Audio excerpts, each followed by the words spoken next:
Dolar Amerika Serikat itu lebih dari sekadar uang Amerika. Dolar itu punya kekuatan besar di seluruh dunia. Banyak negara di dunia pakai dolar buat berdagang. Dolar itu kayak mata uang utama buat bisnis antar negara. Status istimewa ini kasih Amerika pengaruh yang lumayan besar. Selain itu, Amerika juga dapat keuntungan ekonomi yang unik. Ini penting banget buat ekonomi dunia sekarang. Kalau kita ngerti soal dolar, kita jadi ngerti keuangan dunia. Kenapa ya dolar bisa jadi kuat banget di seluruh dunia? Ini nggak terjadi gitu aja atau dalam semalam. Kekuatan dolar ini hasil dari kejadian-kejadian di masa lalu. Juga karena kebijakan Amerika yang pintar dan penuh rencana. Kebijakan ini dibuat selama puluhan tahun. Kita perlu lihat nih akar sejarahnya. Kita juga harus periksa strategi-strategi yang terus dipakai buat dukung peran dolar, biar kita bisa lihat gambaran lengkapnya. Di video ini, kita bakal bahas gimana Amerika dapat pemasukan dan keuntungan. Ini semua karena mata uangnya dipakai di seluruh dunia. Kita akan lihat perjalanan dolar sampai bisa jadi nomor satu kayak sekarang. Kita akan bongkar strategi politik dan ekonomi yang bikin dolar tetap berkuasa. Selain itu, kita juga akan bahas dampak luasnya. Dampaknya ini dirasain nggak cuma sama Amerika, tapi juga sama semua negara lain. Paham peran dolar itu penting banget. Ini kunci buat ngerti ekonomi internasional modern. Dolar itu sangat mempengaruhi pola perdagangan dunia. Dolar juga membentuk arus keuangan internasional. Bahkan dolar juga punya peran dalam hubungan antar negara. Sistem ini kasih banyak keuntungan buat Amerika Serikat. Tapi, buat negara-negara lain, sistem ini juga bikin ada tantangan yang rumit dan ketergantungan. Ini sistem yang berlapis-lapis. Setelah Perang Dunia Kedua yang parah banget, pemimpin-pemimpin dunia cari cara biar stabil. Mereka kumpul di kota kecil di New Hampshire. Nama kotanya Bretton Woods. Waktu itu tahun 1944. Tujuan utama mereka itu bikin sistem keuangan internasional yang baru. Mereka mau mencegah kekacauan ekonomi yang jadi salah satu penyebab perang. Dunia waktu itu butuh banget aturan keuangan yang bisa diandelin. Di pertemuan itu, ada keputusan penting yang diambil. Kebanyakan mata uang utama bakal dikaitkan sama dolar AS. Nah, dolar AS sendiri bisa langsung ditukar jadi emas. Nilai tukarnya disepakati 35 dolar AS per ons emas. Karena dijamin emas, dolar jadi sangat dipercaya. Negara-negara lain jadi merasa aman pegang dan pakai dolar. Soalnya, dolar itu sama berharganya kayak emas. Aturan baru ini dikenal dengan nama Sistem Bretton Woods. Sistem ini secara resmi menjadikan dolar AS sebagai mata uang cadangan utama dunia. Bank-bank sentral di seluruh dunia mulai kumpulin dolar. Mereka simpan dolar ini sebagai cadangan devisa. Mereka juga pakai dolar buat bayar transaksi antar negara. Inilah awal mula dolar jadi penguasa dunia. Waktu itu, Amerika Serikat punya sebagian besar cadangan emas dunia. Ekonominya paling kuat, nggak kena dampak kerusakan perang di negaranya sendiri. Ini bikin Amerika jadi patokan yang pas buat aturan keuangan global yang baru. Jadi, perjanjian Bretton Woods ini jadi dasar yang penting banget. Perjanjian ini yang buka jalan buat kekuatan dolar yang awet puluhan tahun berikutnya. Ini adalah titik balik sejarah. Sistem Bretton Woods, yang mengaitkan dolar dengan emas, mulai goyah. Akhirnya sistem ini berakhir di tahun 1971. Presiden AS Richard Nixon umumkan kalau dolar nggak bisa lagi ditukar jadi emas. Keputusan besar ini bikin geger pasar keuangan dunia. Banyak yang ngira dolar bakal kehilangan status utamanya. Mereka pikir peran dolar di dunia bakal berkurang jauh. Tapi Amerika punya rencana lain. Setelah itu, Amerika Serikat bikin beberapa perjanjian penting yang strategis. Terutama sama negara-negara penghasil minyak besar, khususnya Arab Saudi. Bagian penting dari perjanjian ini adalah minyak cuma boleh dihargai pakai dolar AS. Kesepakatan ini yang dibuat selama tahun 70-an, penting banget. Minyak itu kan penting banget buat ekonomi industri modern. Semua negara butuh minyak. Ini jadi alasan baru yang kuat buat negara-negara pengen punya dolar. Aturan ini dikenal luas sebagai sistem petrodolar. Logikanya sederhana tapi dampaknya besar. Kalau ada negara mau beli minyak di pasar internasional, mereka harus punya dolar AS dulu. Ini bikin permintaan dolar Amerika jadi besar banget, terus-menerus, dan di seluruh dunia. Permintaan ini tetap ada meskipun dolar nggak dijamin emas lagi. Kebutuhan akan energi jadi pendukung baru buat dolar. Jadi dolar AS nemu pegangan baru yang kuat, minyak mentah. Langkah strategis ini penting banget buat jaga posisi dominan dolar di dunia. Ini bikin negara-negara di seluruh dunia punya alasan kuat buat dapetin dan simpan dolar AS. Secara pintar, ini menghubungkan kebutuhan dunia yang gak ada habisnya, akan energi langsung ke mata uang AS. Ini langkah cerdik yang bantu amankan masa depan dolar. Ini nunjukin pandangan jauh ke depan dari para pembuat kebijakan waktu itu. Amerika Serikat pakai berbagai cara ekonomi yang canggih. Cara-cara ini dibuat untuk mendukung dan memperkuat posisi dolar di dunia. Salah satu yang penting itu menjaga pasar keuangan tetap besar, gampang cair, dan terbuka. Jadi investor dari seluruh dunia bisa gampang beli dan jual aset dalam dolar. Kemudahan transaksi dan rasa aman ini bikin dolar jadi menarik banget. Ini bikin investor global jadi percaya. The Federal Reserve, bank sentralnya Amerika, punya peran yang gak tergantikan dalam sistem ini. Bank ini hati-hati banget ngatur kebijakan moneter, termasuk suku bunga dan jumlah uang beredar. Tindakan The Federal Reserve ini dipantau terma seluruh dunia. Tujuan utamanya itu jaga kestabilan dolar dan ngendaliin inflasi. Dolar yang stabil dan bisa ditebak itu dipercaya sama investor internasional dan bank sentral. Kepercayaan ini jadi dasar diterimanya dolar di seluruh dunia. Selain itu, pemerintah AS juga nerbitin banyak banget surat utang. Utang ini bentuknya obligasi negara, atau surat utang negara. Surat berharga ini dianggap sebagai salah satu investasi paling aman di dunia.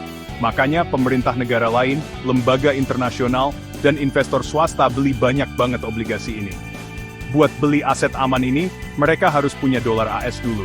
Ini terus-menerus bikin permintaan dolar jadi tinggi. Strategi ekonomi yang saling terkait ini bikin siklus yang saling menguatkan. Permintaan dolar yang terus-menerus dari seluruh dunia bantu jaga suku bunga AS tetap rendah. Ini, giliran berikutnya, bikin pemerintah AS dan perusahaan Amerika bisa pinjam uang lebih murah. Ini juga bikin pasar keuangan Amerika lebih menarik buat modal dari seluruh dunia. Ini sistem yang dinamis, di mana setiap bagian saling dukung dan menguntungkan AS. Paranjur Heights tadi, Buintin Kuspan. Bagian 5. Diplomasi dan dominasi, kekuatan politik dolar. Dolar AS itu lebih dari sekadar alat ekonomi. Dolar jadi alat politik yang kuat buat Amerika Serikat. Posisi unik dolar sebagai mata uang cadangan utama dunia kasih Amerika pengaruh global yang besar. Ini bikin AS bisa ikut nentuin kejadian internasional dan kasih tekanan dengan cara yang gak bisa dilakuin negara lain.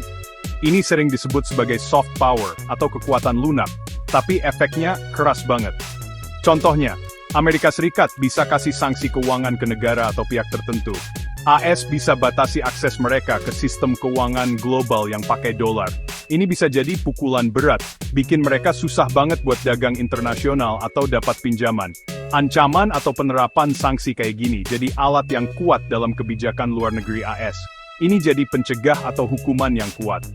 Selain itu, Amerika sering kasih bantuan internasional dan bantuan pembangunannya dalam dolar. Bantuan besarnya ke lembaga-lembaga dunia, kayak Dana Moneter Internasional IMF dan Bank Dunia juga dalam dolar. Kebiasaan ini makin menanamkan dolar dalam sistem keuangan internasional. Ini memperkuat kepemimpinan dan pengaruh Amerika di lembaga-lembaga penting dunia itu. Ini bikin dolar jadi pusat dalam tata kelola global. Kekuatan politik dari status dolar ini jadi keuntungan strategis utama buat AS. Ini bantu Amerika capai tujuan kebijakan luar negerinya, dan nunjukin pengaruhnya di seluruh dunia. Peran internasional dolar mendukung posisi Amerika sebagai negara adidaya. Tapi, kekuatan ini juga datang dengan tanggung jawab. Kekuatan ini harus dipakai dengan bijak biar kepercayaan terhadap sistem tetap terjaga. Kalau disalahgunakan, bisa-bisa orang makin cepat cari alternatif lain.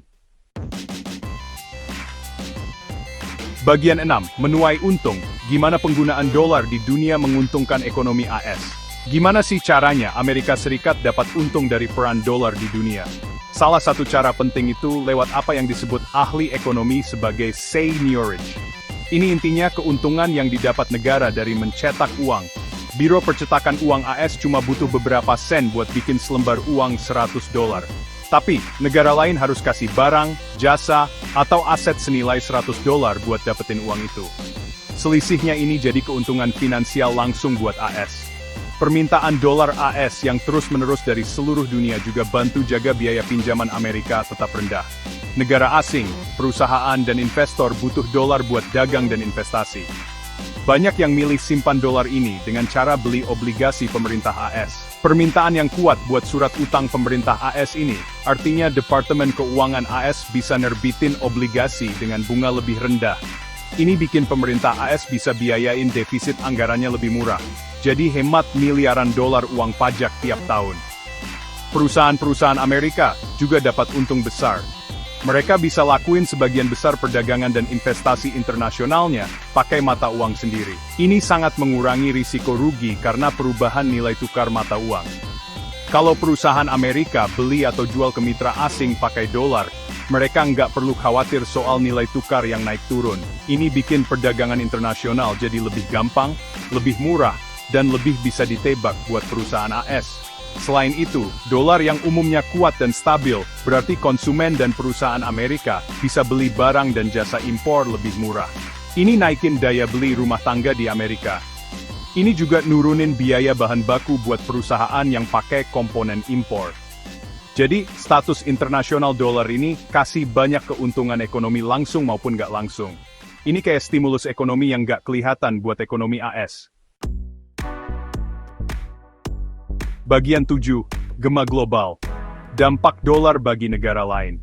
Dominasi dolar AS punya dampak yang dalam dan beragam buat negara-negara lain di dunia. Buat banyak negara, apalagi yang mata uangnya kurang stabil, dolar bisa kasih sedikit kestabilan.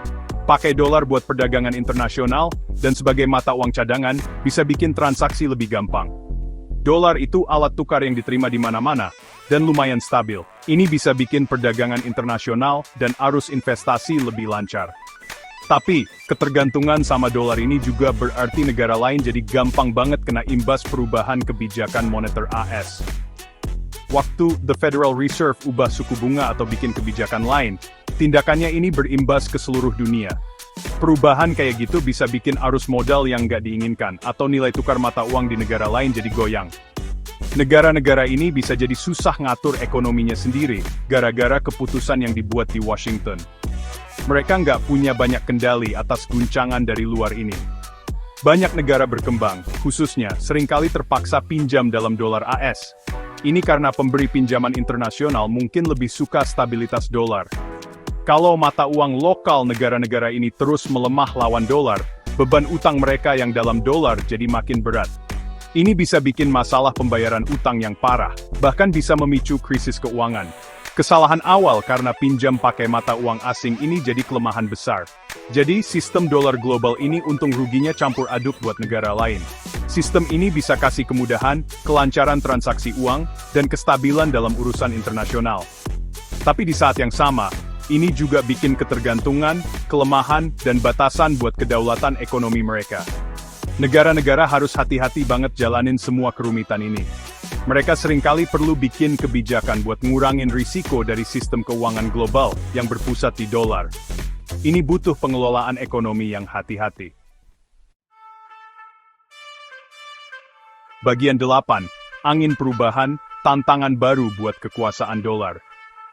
Posisi utama dolar AS di sistem keuangan global itu bukan sesuatu yang nggak bisa berubah. Nggak ada jaminan bakal bertahan selamanya tanpa tantangan.